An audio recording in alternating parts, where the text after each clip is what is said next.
Have you ever had this problem with your string trimmer? Piece of shit! Well, you're in luck because in today's video, we're going to be doing a little maintenance to this Cub Cadet string trimmer, and I'm going to show you how to do it. The maintenance we'll be doing today includes a new carburetor, an air filter, spark plug, fuel filter, a new fuel line, and I'm gonna change the oil in this son of a bitch. Let's get to it. We're gonna start off with the easy, simple stuff. Air filter. If your air filter looks like this, it needs to be replaced. Oh! So I went on Amazon, I got me one of these little maintenance kits that had all these parts in it for about 20 bucks.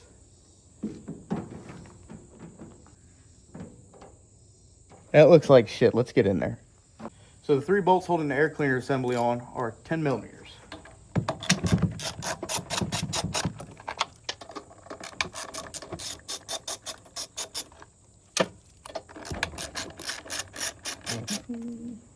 All right, you pull those 2 nuts off.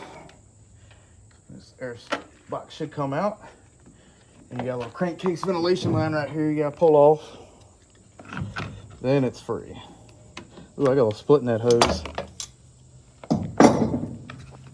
That's another thing you want to watch out for is your PCV valve starting to dry rot and causing a vacuum leak or possible oil leakage.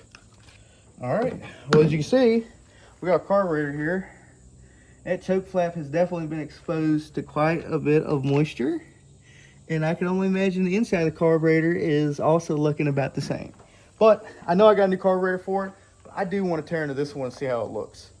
So I went ahead and took the pull cord off, and I took the cover off that has an integrated gas tank in it to give y'all a little easier look at everything. So to pull the carb off, we're gonna go ahead and get rid of this gasket right here since I've got new ones. So we're gonna take this little linkage bracket off right there, and you've got your fuel line connected to the carburetor right here, and then you've got your choke linkage and your throttle linkage. Should be able to just pull it right off. I'm gonna drain the old fuel out of this gas tank. God knows how long it's been in there, and it'll allow me to get a little better hold of getting that carburetor off. I fought this damn fuel line like hell because this thing is a 2019 model, and that is the original fuel line. It was stuck on there, but with a little bit of help from Mr. Screwdriver, I got it to come loose. So let me go ahead and get this gas out of here. Try not to make a mess. Little spillage as possible. And of course the fuel line's full of gas. Duh. But that way, crack the lid. And it's always a good idea when you got these little fuel tanks apart on your lawnmower or string trimmer or what be it, to probably go ahead and clean it out just in case there's any trash in the bottom of the tank. It won't go straight into the carburetor bowl and clog your jets. Now I'm going to pull the fuel line off of the carburetor. Set that off to the side. You always want to be sure to inspect your fuel line, make sure it's not dry rotted or got any cracks in it, because you don't want to be leaking fuel. That ain't going to do nobody no good. I'm going to pull this little flap off right here for the choke linkage. Oh, there it goes. Choke linkage apart. And you want to go ahead and grab this little thin piece of linkage off your throttle. That's your throttle turn spring. And once you get it in a certain position, you can be able to slide that throttle linkage straight out. And then when you go back together, it's got a little slide it'll slide right into. And that's how you get the carburetor off one of these. And you definitely don't want it to be looking that nasty. It's kind of gross. Let's go ahead and open her up and see what the inside looks like. So to pull the bowl off the carb, it's a single 10 millimeter bolt on the bottom. She might be a little stuck. She'll come off a little convincing. So I always want to try to make sure that the bowl of your carburetor is nice and clean, so that way things can get picked up with no problem. You see, it's pretty clean. It's got a little bit of varnish down there in the bottom. We'll go ahead and clean that up. Let's see, our float is floating. And let's go ahead and start getting this bad boy cleaned up.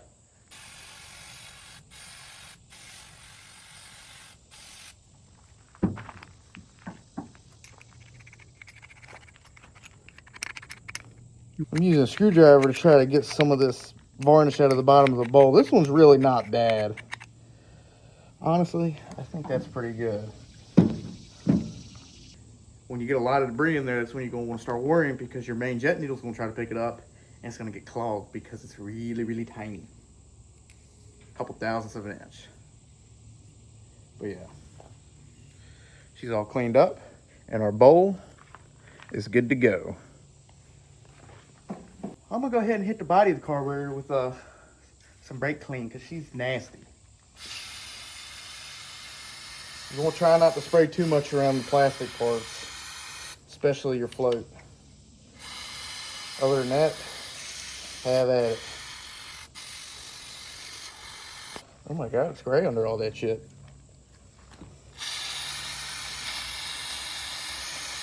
Now for my purposes, this doesn't need to be perfect, but it definitely needs to be a lot cleaner than it is now, because this is pretty bad.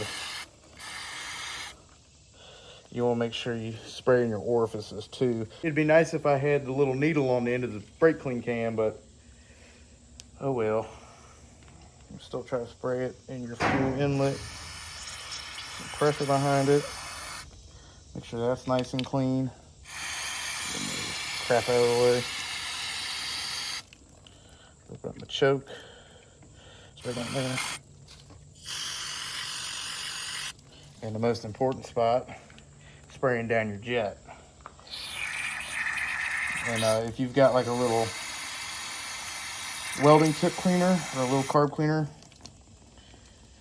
anything to go into that jet, ream it in there a couple times and get any junk that might be in there out. But it's also, I'm just gonna take the jet out of it. Hang on. If you find you a small enough screwdriver, you can actually take the jet out.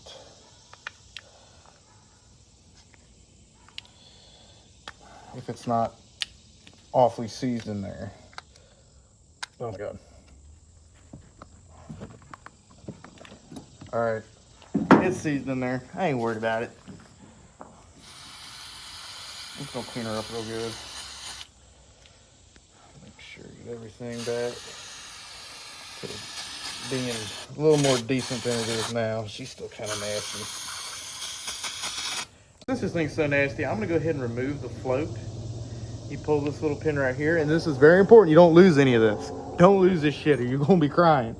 So we'll put that right there, and then we'll pick the float out, and you'll make sure this little needle is nice and clean, or else it'll cause your float to stick, especially on the sides of it as well. So we'll go ahead and set that right there. You can see down here in the bottom of the carb, when I was cleaning that, I knocked some gunk in there, so I'm gonna go ahead and clean that out.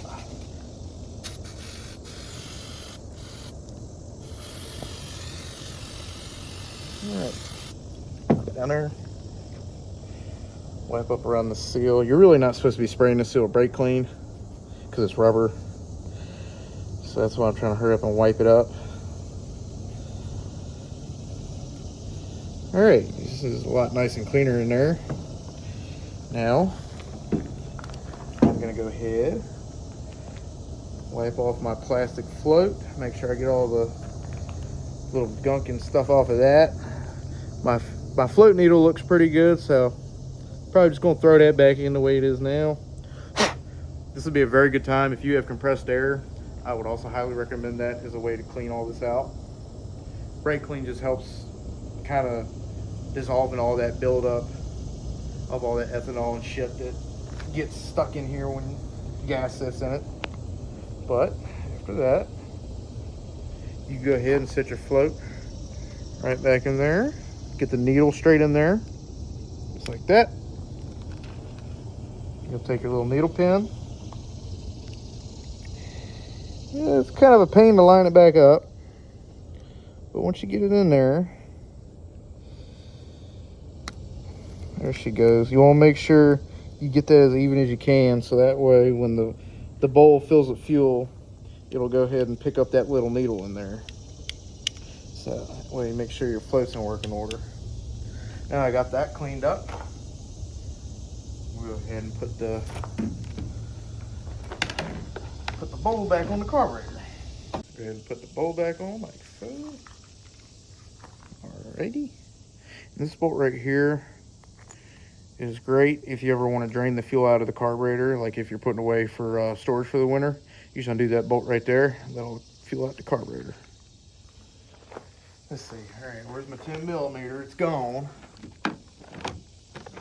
Drink anything better days. Here we go. Go ahead and get that thing nice and tightened back up. And voila. Still kind of nasty, but slightly cleaner carburetor. Should be all right running. I'm gonna clean a little more of that gunk out in there. Okay, so next I'm gonna try to take this carb gasket off of the cylinder head. And it's gonna be a pain in the ass. Okay, next step. Put the new gasket over the old gasket. Looks good to me. All right, now we can get our freshly cleaned carburetor back on. I do have a brand new carburetor as a backup, but I'm gonna give old girl another shot. You see that gasket's kind of already disintegrated, so I'm just gonna do the same deal. So I got this gasket on this side, I got the plastic on that side. Go ahead and throw this back onto the studs. All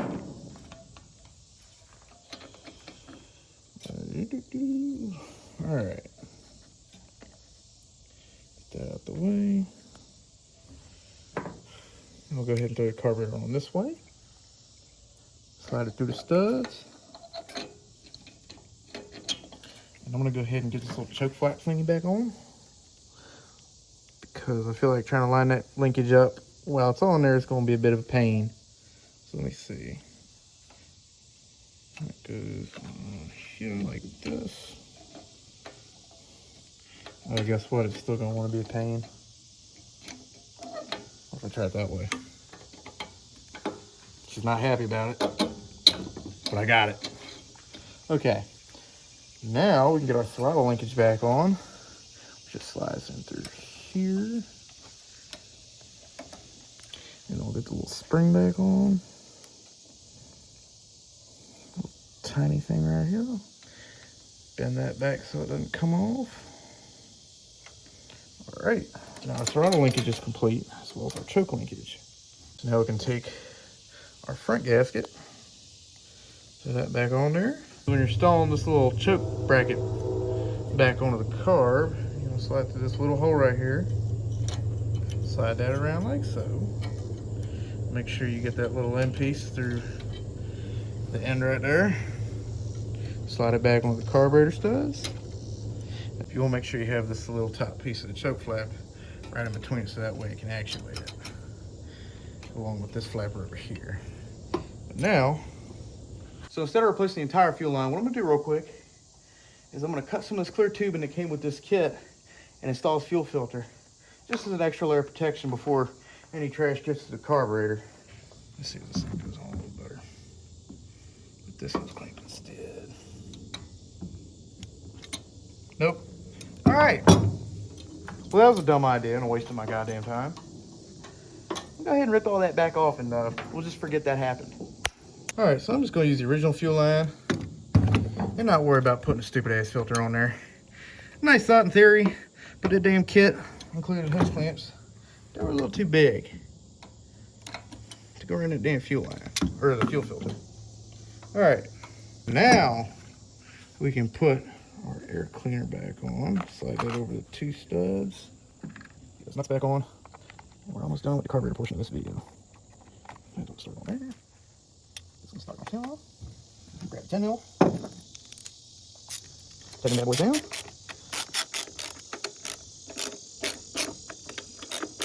Don't have no vacuum leaks on that dang thing. Make sure she's cranked down good. Like this little vacuum line back up here. Throw that little clamp back over it. Now we'll install our new air filter.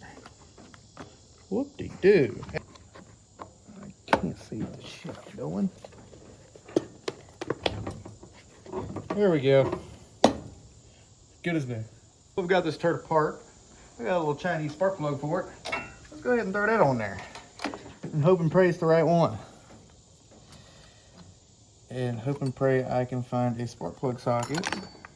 Look at that, 5/8. Atta girl. And it's not a 5/8. So the OEM spark plug uses a 13/16 socket. The new one I have is a 5/8. But just so you know, if you're replacing your spark plug on this thing, the stock one uses a 13/16 and not a 5/8. Let's see how this thing looks. Well, she definitely got some time on her. Doesn't look too awful though. Definitely got plenty of carbon built up around it. Let's see.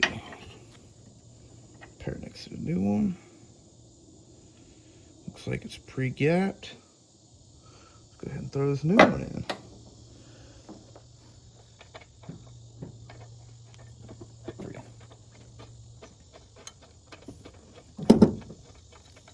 Get in, knock some shit over. Get my 5/8 socket. I think I got the half inch right. I think that's the reason, right? Okay, now we got the new spark plug in. Start the boot back over it. Make sure it ain't going nowhere. We'll call that good. Welcome back. As you may have noticed, I am now day 2 working on this turd. I went ahead, after I got the charcoal canister figured out, let's go ahead and bolt the motor cover back down. Show you how to get the pull cord back on. Alright, so we'll take our pull cord right here. Essentially how your pull cord works is it's got a little mechanism so when you pull on it, it causes these 2 little flaps to come out and engage the flywheel to spin it, start spinning the motor over. And as soon as tension lets off of it, those 2 little pins retract, so that way it's not hidden. And I need to take these bolts back off because they secure the pull cord too. Okay, now tighten the bolts down. Nice. Keep those nice and tight so when you go to start it, you don't pull the damn pull cord off. Okie dokie. Now let's change the oil. Now I'm well aware this is not the best way to change the oil on one of these, but it's probably the quickest and the easiest. You remove the oil fill cap and dump the son of a bitch on the side. Try not to make a mess. There we go. That won't too bad. Just let it rest on that side for a little while. And I'll come back in a couple of minutes when she's done draining, and we'll fill her back up with some Mobile 1.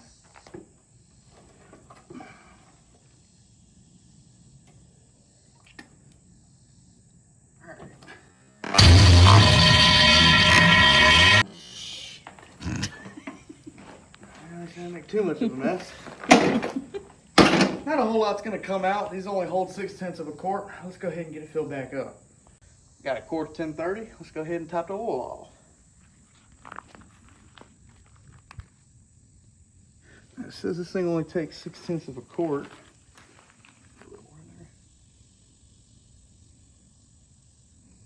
You don't want to underfill it because that can cause rod bearing damage, and really with these kinds of motors, camshaft damage too, and just cause not great things to happen.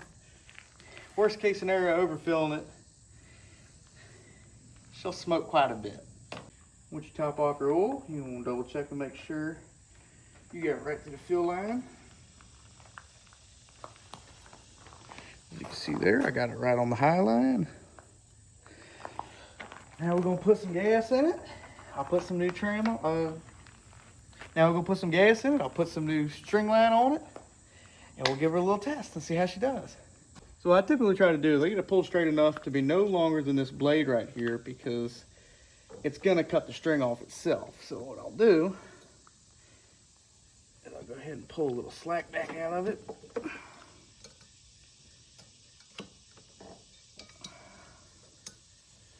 That's still a little long.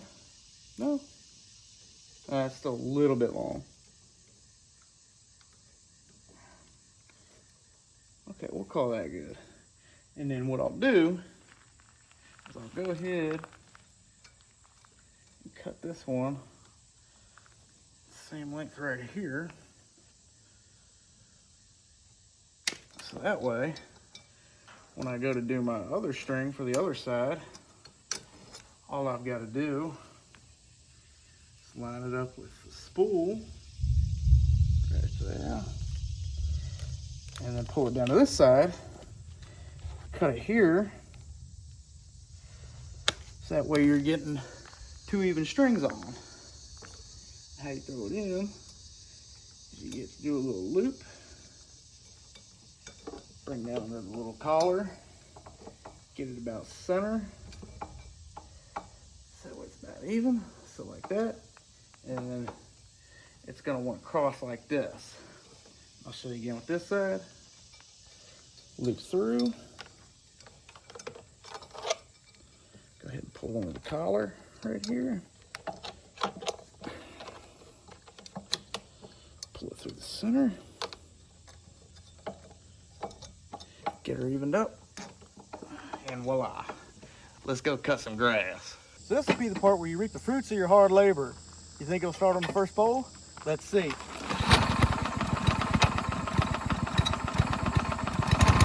I had to think about it.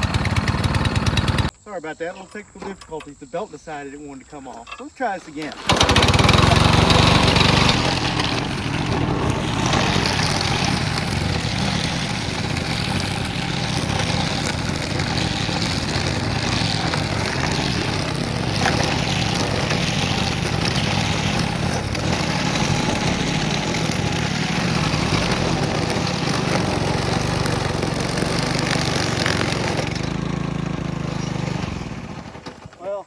Looks like I might have caught the fence there a little bit, folks, because she is out of string. But she does a hell of a lot better than your standard weed whacker. Thank y'all for watching, and I hope y'all learned something. And if you didn't, hopefully you at least got a hee-hee and a hi-hi out of my dumb ass working on this turd. Stay tuned for next time, and thanks for watching.